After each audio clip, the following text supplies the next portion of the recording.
Hi there, I'm Dr. Jill Wener. I am an expert in physician wellness and also have been in an attempt to expand my own consciousness and the consciousness of people I work with. Have for the last little while been working on anti-racism projects and have been doing a series of interviews on how COVID has affected and magnified pre-existing systemic racism issues that have been an issue in our country for hundreds of years. And today I'm so excited. I'm branching out from my usual, which is for the most part health disparities. I have here Chris Bruce, who is the political director of ACLU Georgia, and a lawyer, and obviously a political an advocate, an activist. And I'm so excited to have you here. Chris, can you tell us a little bit about who you are and what you've been doing with ACLU and how you got into this work? Well, Jill, happy to be here. I'm glad that you're doing this type of work. I encourage other people to listen to your podcast and others to do their own, because this is, again, like we were talking about before, the way that the work that I do gets out to others so everyone else can know. And that's basically what I do. I advocate on behalf of the ACLU of Georgia, um, a main defender of your constitutional rights and the Bill of Rights down at the state capitol and your local county commissions, and really in your own backyard to make sure that racial disparities are addressed, attacks against women's rights, anything that deals with your privacy and technology, anything against LGBTQ. There's a plethora on that list, but I really like to describe myself, as you saw before on my moniker, just a local Black man who wants to make a difference. That's wonderful. Well, thank you for all the work that you do. And I'm sure there's there's always work to do on this, but I'm thinking particularly since 2016, and I'm thinking particularly now, there's so much work to do. So can you tell me a little bit about, I think the main things that we're going to talk about today are rights for people who are incarcerated, and issues, human rights issues for people who are incarcerated. And then if we have time, I'd like to talk a little bit about voting issues, which are very obviously tightly linked to incarcerated people, but also a broader issue for people who are not. Can you talk a little bit about what the, in just a couple minutes, just sum the whole thing up? Because for me, the whole school to prison pipeline and systemic racism in terms of the prison system was a very, very big, scary, confusing thing for me until I started learning about it more in depth. And I think for a lot of people whose skin looks like mine, and for just people in the world, I can't speak for everyone except for myself, it's a big, big topic that seems very, very far away, and is very easy to shut your brain down to. So can you tell us a little bit more about what's been going on before COVID? Well, happy to do that. Pre-COVID-19, we've seen a steady increase amongst the disparities where it deals with people of color in prisons and county jails, local municipalities. So in the state of Georgia, for instance, the population in the Department of Prisons or in local jails was steadily rising until Governor Deal started his Criminal Justice Reform Commission. And then it slowly went down a little bit more. Now, with the new governor in place, Governor Brian Kemp, there have been attempts to have harsher punishments. There's a gang bill that's currently in the legislative session that could be passed. And there are other issues that are coming up. So, under Governor Deal, crime has actually gone down. More people of color have been let out of jails and prisons, less of them have been arrested, and your crime rate has literally gone down. Under Governor Brian Kemp, with these new measures, we believe that crime is actually going to go up. And it's not because you're locking up people who are a danger to society. You're really basically taking people out of society, and they have to come back into society. Mm-hmm. But if you have a felony or a criminal record, we know it's a lot harder for you to reacclimate yourself. And that's one of the reasons why we really do believe that crime does increase. So it's just good policy of making sure that people who are not threats to society should not be in jail or prison. There are other ways of actually disciplining people. And I don't have children myself, but I was a child. My parents spanked me. They did. And it was the last piece of punishment that they actually had. Before that, they used to take away my Game Boy. I'm dating myself. Or say you can't watch TV, all these other things, which corrected my behavior. We can do that in the criminal justice system where we can have more rehabilitative measures or making sure that people are not in prison or in jails that do not form a threat to society and still save taxpayer money and still keep safety up. Are, hmm, there's so much. I know there's so much. I want to know. talk And so that much was about all of pre-COVID. And it. that's pre-COVID. Pre-COVID. So, okay. And so how is COVID bringing to light some of these issues? Obviously, if you want to talk about infection rates in jail, but how is COVID helping you do your work / making it more complicated, and or maybe bringing public awareness to some of these issues? So it's not as much, the reason why I enjoy talking about this is because it's not as much of a partisan issue. It's an issue that deals with public health. So public health is public safety. Mhm. We know that in prisons, it is nearly impossible to do social distancing, right? We know that in prisons, they were not, again, pre-COVID, they did not have enough hygiene products such as soap, clean water, or availabilities to medical care. Pre-COVID. In the COVID system now, you currently have, at my last check, 98 staff members who tested positive for COVID-19, and 34 of them have recovered. This is from the Georgia Department of Corrections, by the way. The amount of people who are incarcerated, 294 have been tested positive, and 183 that have recovered. Now, you see a big gap between those numbers because they're not reporting how many people have died due to COVID or anything else. So that's something else that we're pushing for with transparency. Mhm. But let me tell you briefly, it's the same call. There's a lot of people who are in jails and prisons who shouldn't be pre-COVID and now in COVID. You are literally exposing them to health risk of the COVID-19 virus, and they shouldn't be there. They can be at home safely, still under home arrest or anything else, and not in society, but not exposed to this virus. And that's something that I believe that Democrats, Republicans, Independents actually are seeing. And hopefully it carries over after COVID-19 happens of saying, we don't have to lock people up. You can't lock your way to a solution. So I mean, there's so many people, and you're basically sitting ducks. It's like a petri dish. Mhm. I believe that's something when I was speaking with the PR director at ACLU, she was using that term. So I think you may have used that. But Actually, the term came from attorney William Barr in the Trump administration, who said oh, it is a petri dish for COVID-19. That's what I'm saying. This is not a partisan issue.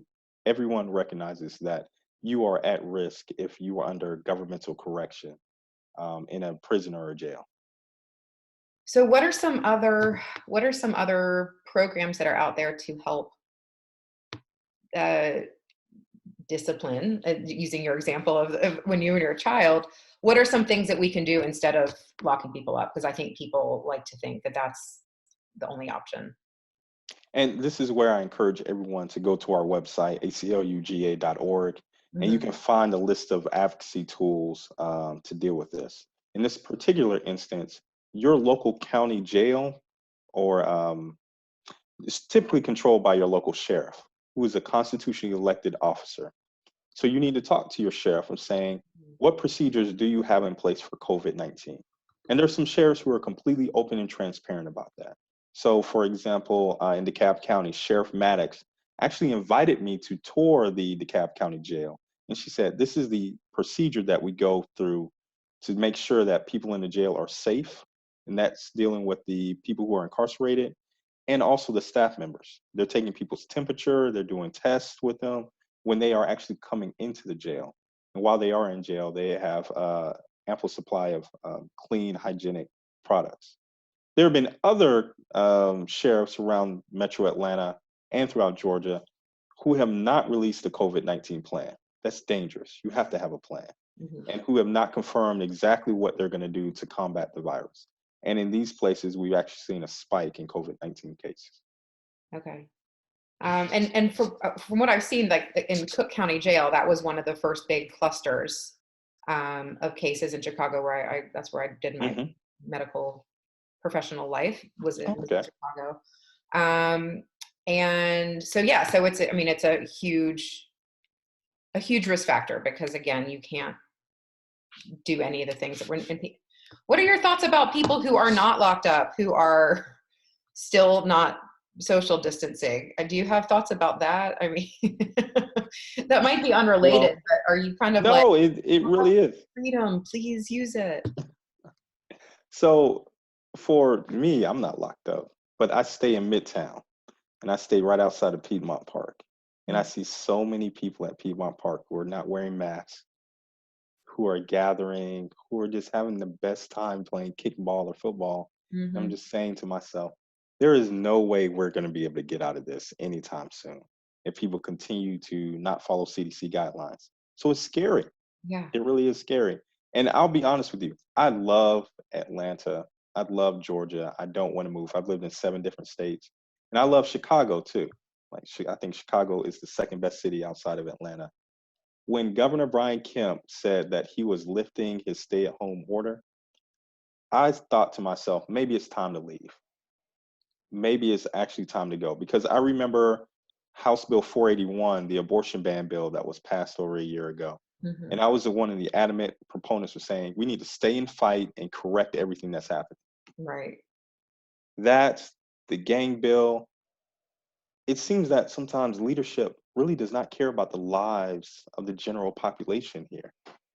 And maybe it's stay and fight. I'm still here. I still plan on fighting. But it really crept into my mind. Maybe it's time to go. Just go to another place that is safer, that cares about the community, and has better policies of listening to scientific evidence than just staying into, well, what's going to happen to the economy. Yeah, it's kind of mind blowing. This might be an interesting segue into voting stuff, Hmm. because I think a lot of people might think that had he not done what he did with uh, voting rights and voting issues, that he might not have been elected. Um, can you talk a little bit about how issues that you've been fighting for in the ACLU surrounding voting? And by the way, I was born in Montreal, and I'm like looking into getting my passport. Even though I'm an American citizen, I totally agree. I do love Atlanta, but I'd like to have some options. And Some options, right? I don't know if like another city is far enough. I think it might. I do love theoretically a lot of things about the United States, but there's so many issues that need to be worked on. So I hope you don't leave Atlanta, but I completely understand. So yeah, so what are some issues with voting that have been out there, and like how are voting rights been taken away, kind of secretly, not secretly, and how are people getting away with it? How is that still happening?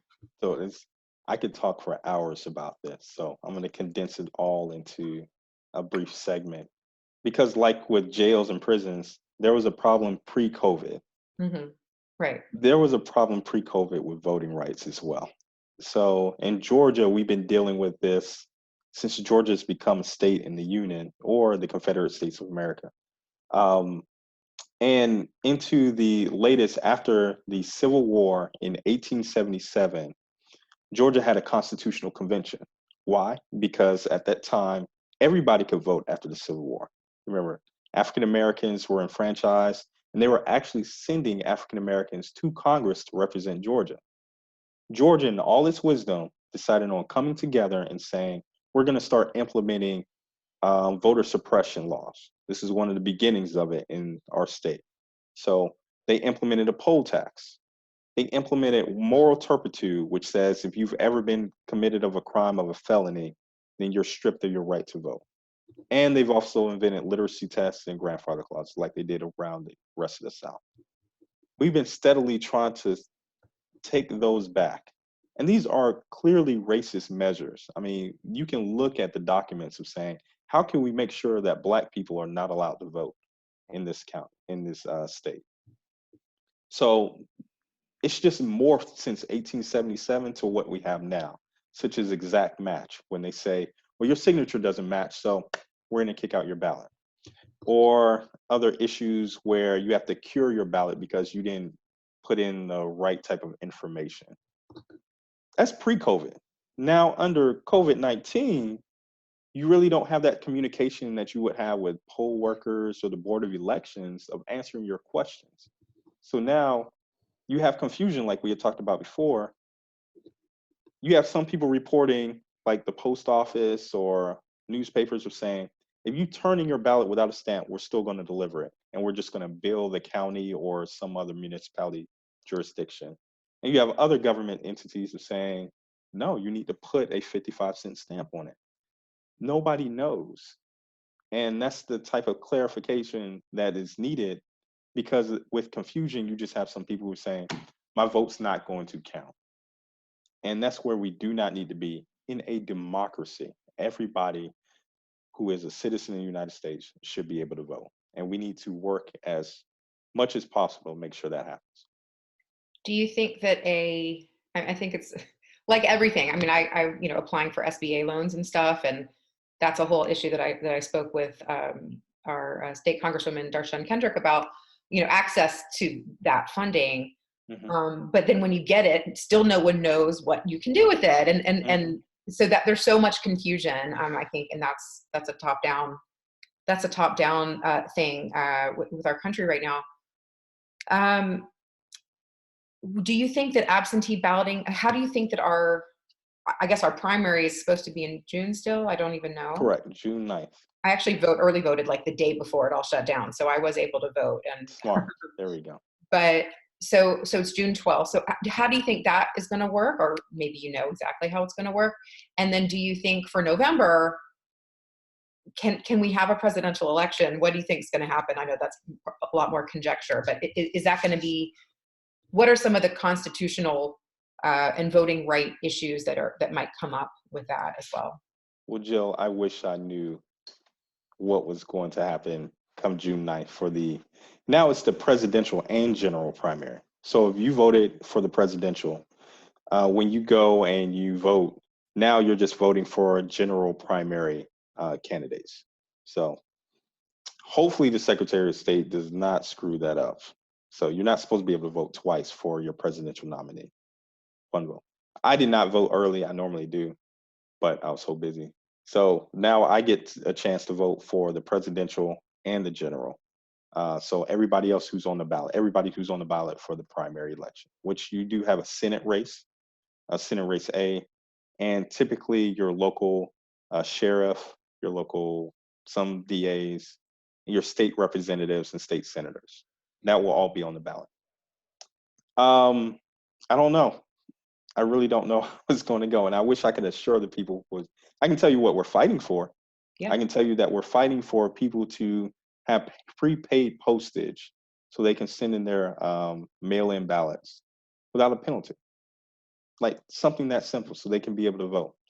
Because you should not expose people to COVID-19. The government should be working tirelessly to make sure that everyone's safe, and safe voting is that way. Safe drop boxes. Your county board of elections can actually put in drop boxes for your mail-in ballots where you can drop them off without postage. At least I think they said without postage, so that it can be delivered. And again, you do not have contact with another human being. So again, limiting your amount of exposure to COVID-19. That's something that the people can advocate for. But they have to know that in their community, and they need to call up their board of elections of saying, are you putting up drop boxes? Where are you putting them up? Because there's certain places that need more access than others. And you need to have more, just as an option. And hopefully in November, I hate to say this is a test run because it's a real election, but by the time we can get all the quirks out, and hopefully we'll be working with the Secretary of State of coming up with solutions so that in November it can run smoothly. Because again, I think everyone has said this virus is coming back in the fall. It's just how do we combat the virus to, again, preserve our democracy? Right. And it hasn't even left yet. I mean, No, it hasn't. It hasn't. I mean, people are still dying. People are still getting infected. You know that, Jill. yeah. And Kemp is like, yeah, like, well, I'll just go back. And people are like, okay, cool. That must mean we're done. You know, it's over. But yeah, it's kind of crazy to think about. And Atlanta has had, I think, relatively low amounts of growth. It's not low numbers, but it's low amounts of growth. It hasn't had that crazy surge that happened in New York. And so I think Hmm. people are thinking it's not as bad.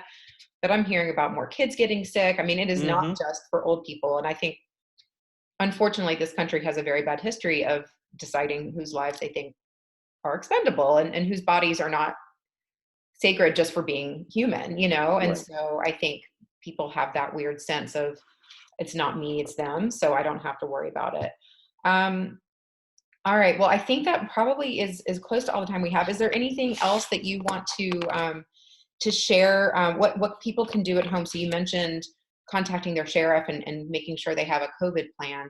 Are there any other? And you said the ACLU of Georgia .org website.